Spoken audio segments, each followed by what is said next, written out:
आज माझ्यासोबत घडलेली एक घटना मी तुमच्याशी शेअर करतो. आज काय झालं, दुपारी माझ्या अकाउंटला अननोन अकाउंटवरनं 10,000 रुपये जमा झाले आणि काही वेळाने मला फोन आला त्या व्यक्तीचा की आमचे चुकून तुमच्या अकाउंटला पैसे गेले आहेत, तर ते रिटर्न पाठवा. तर आजकाल जो ऑनलाईन पैसे पाठवतात नंतर ते तुम्हाला परत मागतात, हा जो फ्रॉड चालू आहे, या चक्करमध्ये मी त्या व्यक्तीला साफ नकार दिला की मी तुला पैसे ऑनलाईन नाही पाठवणार.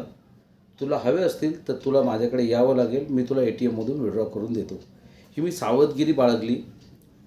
मग त्यांनी 7-8 वेगवेगळ्या नंबरवरनं मला फोन केले की नाही साहेब, चुकून माझे तुमच्या नंबरवर पैसे आले, सेम नंबर होता.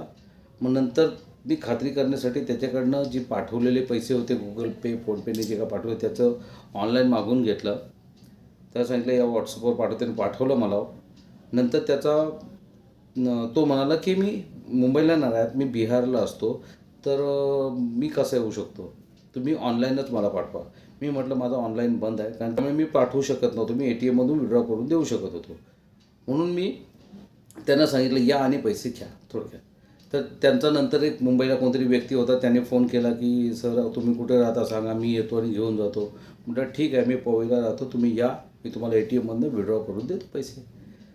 तर मंडळी, हे आजकाल ऑनलाईन फ्रॉड होतं, त्यामुळे ह्या गोष्टीची मला सावधगिरी बाळगावी लागली आणि त्या व्यक्तीला मी बोलवला, खात्री केली आणि त्यानंतर म्हणजे या सगळ्या ऑनलाईनच्या फ्रॉडमुळे त्याचे खरोखर पैसे ट्रान्सफर चुकून झाले होते याचा त्याने मला पुरावा दिला आणि मी त्याचं ते पडताळणी केली. त्यानंतर व्यक्तीकडनं मी लिहून घेतलं आणि त्या व्यक्तीचे मी पैसे परत केले. हा व्हिडिओ तुम्ही, मग तुम्हाला समजेल.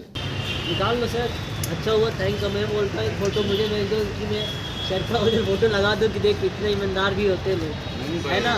मेहनत का पैसा नहीं जाना चाहिए, लोग लूट लेते हैं फ्रॉड करके. फ्रॉड नहीं होना चाहिए, अपना ये है तुम्हारा, बरोबर आहे. चलिए सर. तर म्हणजे एका नंबराच्या फरकामुळे ते चुकून त्याच्याकडनं खरोखर ट्रान्सफर झाले होते पैसे, पण ह्या ऑनलाईन फ्रॉडच्या चक्करमुळे त्या व्यक्तीला ह्या गोष्टीसाठी नाहक त्रास भोगावा लागला.